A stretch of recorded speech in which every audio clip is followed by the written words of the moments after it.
네, 김과 장의 시사 속풀이 3인칭 시사 시점 김과장의 김민하 시사평론가 나오셨고요. 김과장의 장윤선 정치 전문 기자 나오셨습니다. 두 분 안녕하세요. 네, 안녕하세요. 네, 유튜브로 저희 모습 생중계되고 있으니까요. 유튜브 MBC 라디오 시사 채널로도 함께해 주시면 감사하겠습니다. 오늘은 두 분이 같은 내용을 준비하셨다면서요?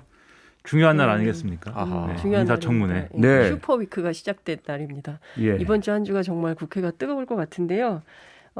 재밌게 한번 준비를 해봤습니다. 네. 지금까지 이런 인사청문 제가 긴장을 했네요. 다시 하겠습니다. 지금까지 이런 인사청문 명단은 없었다. 이것은 인사청문 명단인가 수사대상 명단인가. 와, 네, 그 정도입니까? 의혹 백화점이다. 이런 비판이 어허. 굉장히 쏟아지고 있고요. 예. 무엇보다 이름값 그리고 두 바퀴 회전문 인사. 공직 김앤장, 공직 김앤장. 뭐 이렇게 해서 받아들이는 돈의 액수가 너무 큰 거 아니냐. 일반 시민은 허탈하다. 이런 얘기들이 좀 나오고 있어서요. 이걸 네. 한번 집중적으로 해보려고 합니다. 와, 어마어마합니다. 지금 뭐 이렇게 간단히 이렇게 요약만 해주셨는데 말씀하신 것처럼 오늘부터 국회 인사청문회 소위 말하는 슈퍼위크가 시작이 됐습니다. 한덕수 총리 후보 포함 모두 6사람에 대한 인사청문회 진행 중이지 않습니까? 한 분 한 분 살펴보도록 하죠. 우선 한덕수 총리 후보 아주 뜨거운 공방이 이어졌죠. 그렇습니다. 더불어민주당이 처음부터 전관예우 그리고 이해충돌 남편 찬스 앞서 말씀드린 대로 두 바퀴 회전문 인사 예. 뭐 이런 것들을 지적하면서 파상 공세를 펼쳤는데요. 네. 한덕수 후보자 지지 않았습니다. 조목조목 다 반박을 했고요. 그리고 자신의 입장이 어떤 것이었는지 충분히 설명을 했기 때문에 국민의힘 입장에서는 뭐 좀 해소가 상당히 된다. 의문들이 지금까지 제기됐던 의문들이 이제 이런 네. 얘기들이 나오고 있는데 민주당하고 계속 각을 세우면서 아마 저녁 먹고 또 할 것 같아요. 그래서 오늘 인사청문이 굉장히 늦게까지 이어지지 않을까 싶은데 네. 저희들도 여러 차례 얘기를 했지만 핵심 쟁점은 김앤장에서 도대체 뭘 하고 어떤 역할을 하고 20억이라는 큰 돈을 받았냐. 그렇죠. 관련된 건데 예. 기자 출신인 김의겸 의원이 아주 집요하게 물었습니다. 네. 그런데 관련해서 이렇게 반박을 했죠. 제 자신 특정 케이스에 관여한 것이 단 한 건도 없고 그리고 후배 공무원들에게 단 한 건도 전화하거나 부탁한 바 없다. 대표적으로 2019년 홍콩 라운드 테이블에서 한국의 재벌 정책 그리고 경제 정책, 외교안보 정책, 국민연금이 재벌의 어떤 정책을 펼칠지 설명을 했다. 이게 다다. 네. 다만 국민적 눈높이에서 보면 이런 역할을 하고 20억 원이라는 큰 돈을 받은 것은 송구스럽다. 이렇게 간략하게 입장을 밝혔는데요. 네. 한 바퀴 돌고 두 바퀴 돌면서 인사청문할 때 질의응답이 계속 이어지지 않습니까? 예, 그렇죠. 그랬을 때 김의겸 의원이 생면부진 한 번도 안면식이 없는 일면식이 없는 나한테 전화 6번 문자 10번 그렇지만 한 번도 응답을 하지 않았다. 그런데 지난 28일 그러니까 4월 28일 아침부터 도저히 거절할 수 없는 어떤 사람을 통해서 제발 한덕수 후보 전화를 좀 받아주라라고 해서 18번 만에 전화를 받았다. 이렇게 적극적으로 역할을 하시는 분이 과연 후배들에게 전화 한 통 안 했다? 이것을 믿으라고요? 저는 믿을 수 없습니다. 이렇게 반론을 했는데요. 예. 민주당 쪽에서는 로비스트냐, 김앤장 브로커냐, 변호사법 위반이다. 이런 논란을 계속 제기하면서 혹시 부끄럽지 않냐라고 했지만 네. 한 후보자는 이런 얘기를 했습니다. 공직에서 쌓은 능력을 민간에서도 활용해야 한다라고 판단을 하고 있다. 그러니까 이게 별로 문제가 아니라는 주장을 했습니다. 그러니까 남민순 의원이 이렇게 반박을 했죠. 예. 그 정도로 공사 구분이 안 되십니까? 이렇게 얘기를 했는데요. 하여튼 뜨거운 쟁점이 계속 진행이 될 것 같습니다. 근데 아직까지 도대체 왜 20억 원이나 받았는지 합당하고 납득 가능한 그 사유는 안 나온 거 아닙니까? 그렇죠. 이 한덕수 후보자 계속 이제 지금 말씀 주신 대로 의혹에 해당하는 것들 하나도 인정을 안 하고 있고 단지 이제 자문료를 고액을 받았다라는 점에 있어서는 국민 정서를 좀 거스르는 점이 있다는 점에서 송구하다 이런 얘기거든요. 예. 근데 이게 아마 계속 이제 민주당 의원들이 똑같은 거를 계속 문제 제기하고 물어보고 하니까 네. 한덕수 후보자도 답변을 하면서 점점 이제 답변의 어떤 수위나 강도가 좀 높아지는 것 같고 지금은 이제 좀 화도 내는 것 같습니다. 예, 화도 내고. 네, 증거를 대라 뭐 이렇게 나오는데 예. 근데 항상 청문회 날 이제 이 청문회 소식을 전하는 게 상당히 좀 어려운 게 결국 현장에서 기자들이 취재를 한 다음에 기사를 쓰고 그거를 우리가 본 다음에 지금 여기서 얘기를 해야 되거든요. 그렇죠. 근데 이 청문회 언제 끝날지 모르도 사실 밤새 해야 될 거고 그리고 오늘만 하는 게 아니고 내일도 해야 됩니다. 예. 근데 내일까지 했는데 한덕수 후보자에 대한 이제 추가 의혹 제기나 이런 것들이 꼬리를 물고 쭉 이어지는 게 아니고 이 수준에서 계속 이런 식의 공방만 오간다고 하면은 사실 이제 민주당 입장에서는 낙마 대상으로 탁 찍어놨는데 그렇죠. 이거를 그냥 낙마시키고 말 것이냐 아니면 한덕수 후보자에 대한 문제 제기를 이제 지렛대로 사용해가지고 다른 후보자들의 뭐 낙마나 이런 걸 노릴 것이냐 전략적으로 좀 고민할 필요가 있을 텐데 어쨌든 그래서 네. 밤에 나오는 이제 의혹 제기 그다음에 내일까지 이어지는 공방이 또 핵심인 걸로 봐야 되겠죠. 계속 지켜봐야 특히 되겠군요. 장인 땅 문제나 그리고 네. 또 부인의 미술품 관련된 거 관련해서는 굉장한 전문가고 아마추어 아니다. 그리고 그 상당히 능력이 있는 사람인데 약간 폄훼하는 거 아니냐라는 식으로 얘기하면서 굉장히 예민한 반응을 보이기도 하더라고요. 69년인가 이미 국회의장상을 받았다 미술로. 2등했다 막 이런 걸 강조를 하고. 그게 그러면 이제 50년 전입니까? 이제 예. 그때부터도 실력자였는데 네. 남편 잘못 만나서 네. 그림을 남편 이렇게 찬스가 아니다 이렇게 네. 강조를 하는 것이죠. 남편 찬스였으면 공직에 있을 때 개인전 했겠지. 이제 이런 거예요. 예. 근데 그걸 이제 그러면 결국 그림이라는 거는 누가 사갔는지 이런 것이 그렇죠. 밝혀져야 되는데 그렇죠. 그러니까 기업체에서 사갔는데 사실 그림이라는 게 이게 정찰가라는 게 없는 거잖아요. 없죠. 그렇기 때문에 대기업에서 이렇게 큰 돈을 사간 이유가 뭘까? 이것도 이제 사실은 국민적 의혹이 있는 건데 관련해서는 답변을 하지 않으셨습니다. 그렇죠. 언론에 밝혀진 이름 말고는 추가로 밝힌 게 없습니다. 그렇죠. 그럼 본인이 안 밝히면 알아낼 수 있는 방법은 현재로서는 없는 거 아닙니까? 그렇죠. 수사를 하지 않는 한. 자, 뭐 다른 후보자들에 대한 지렛대라는 표현을 김민하 평론가가 써주셨는데요. 그 중에 또 관심 많이 받고 있는 분, 원희룡 국토교통부 장관 후보자. 청문회 쟁점 어떤 것들이 나왔습니까? 오늘 이제 오마카세라는 단어가 많이 나왔습니다. 네. 오마카세를 알고 있으십니까? 좀 들었습니다. 이거 계속 이번에 처음 봤어요. 언론 보도를 그러십니까? 통해서. 예, 그 전에 전혀 듣도 보도 못한 말이었고요. 제가 음식에 대한 열정을 가지고 있지만 네. 오마카세란 무엇일까? 네, 이름만 들어본 건데 이 원희룡 후보자가 제주도지사 하면서 특정 일식 식당에서 2018년 11월부터 지난해 6월까지 47차례에 걸쳐서 1,600만 원 정도를 이제 업무 추진비를 여기서 썼다라는 건데 네. 근데 여기가 비쌉니다. 점심이 한 7만 5천 원, 저녁이 1인당이요? 16만 원. 예, 코스 요리인데 오. 이게 뭐 20명 안팎의 정원에 4인이 앉을 수 있는 테이블 3개밖에 없는데 네. 한 번 갈 때마다 최대 18명과 함께 간담회를 했다. 그리고 한 번 간담회 할 때마다 30-40만 원대 지출을 했다. 라고 했는데 이게 계산이 안 맞지 않습니까? 그러게요. 그러니까 업무 추진비를 허위로 적어낸 거 아니냐. 김영란법이라든가 이런 것들을 피하기 위해서 좀 액수를 줄인 거 아니냐라는 건데 예. 뭐 아니다. 그런데 세세한 부분은 나중에 추가로 밝히겠다라고 얘기를 했습니다. 네. 이게 언론에 보도된 사안이기 때문에 지금 와서 이제 이렇게 밝히는 거는 너무 늦은 거 아니냐라는 지적이 나오고 있는 거죠, 지금.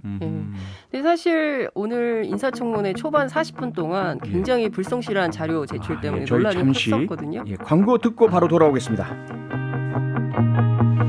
네, 3인칭 시사 시점 김민하 시사평론가 그리고 장윤선 기자 함께 김과장 그 시사 맛집 운영하고 있습니다. 오늘 인사청문회 슈퍼위크가 시작되는 날이라서요. 지금 원희룡 국토교통부 장관 후보자 인사청문회 쟁점 이야기를 했었는데요. 장윤선 기자님, 네. 그 청문회장 분위기는 어땠습니까? 그러니까 초반부터 굉장히 신경전이 날카롭게 진행이 됐는데요. 무엇보다 자료 제출 문제 때문에 그러니까 개인정보를 이유로 자료 제출을 안 내놓는 거에 대해서 예. 민주당에서는 물론 이제 원희룡 후보자 말고 다른 후보들도 다 마찬가지고요. 한덕수 후보도 마찬가지고 네. 그러니까 내야 될 자료를 성실하게 내고 제대로 된 검증을 받아야 되는데 지금 불성실하게 자료 제출해놓고 특히 원희룡 후보 같은 경우는 어떤 게 문제가 됐냐면 아니 국회에는 자료 제출 안 하고 셀프 청문회를 하고 있냐 유튜브에서 자기 혼자 그렇게 하고 있으면 이게 말이 되는 거냐 자료부터 내놔라 이제 이거 가지고 굉장히 신경전을 세게 했고요. 예. 무엇보다 오등봉 개발 의혹과 관련해서 네. 주요하게 쟁점이 좀 형성이 됐습니다. 예. 문진석 의원이 이런 말을 했습니다. 오등봉 공원 개발은 원 후보 측근들이 주도하고 지인과 이웃 사촌이 해먹은 의혹이 있다. 어허. 이렇게 맹비난을 하고 나섰는데요. 예. 반면에 국민의힘 같은 경우에는 정책 역량 검증이 우선이다라면서 원 후보자를 방어하기도 했습니다.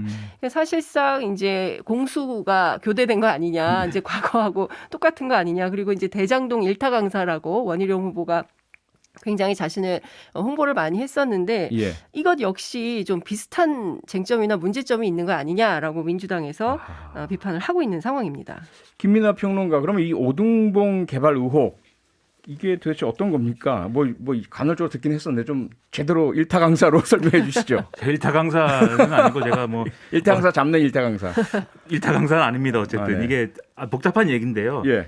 도시공원 일몰제라는 게 있는데 쉽게 얘기하면은 이제 도시공원 등을 이제 짓기 위해서 도시계획을 잡아놓고 여기를 개발하지 않으면은 이 개발 계획이 이제 없어지는 제도입니다. 그렇죠. 그래서 이게 이 오등동에 공원 부지를 잡아놨는데 개발을 안 하고 있어가지고 빨리 여기를 개발을 해야 되겠다. 네. 그런데 이 공원 부지 안에 688세대 대단지 아파트가 같이 조성하는 계획이 있었어요. 이 개발 사업을 추진을 했는데 예.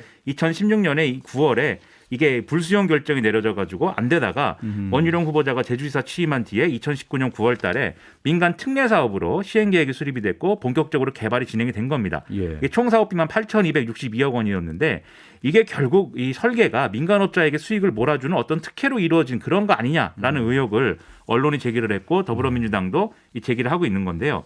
이 오등봉 사업 이를 보면은 수익률 상한이 8.91%로 정해져 있는데 예. 이게 일단 다른 유사한 사업과 비교하면은 이 민간업자가 가져가는 비율이 이례적으로 높다라는 게 민주당의 주장입니다. 그래서 이게 8.91%라는 거는 세전으로 따지면 9.88%인데 도시개발법 개정안에 민간이익 개발 사업은 10%를 넘지 못하게 돼 있다. 이렇게 돼 있기 때문에 예. 기준을 완전히 꽉 채운 거다.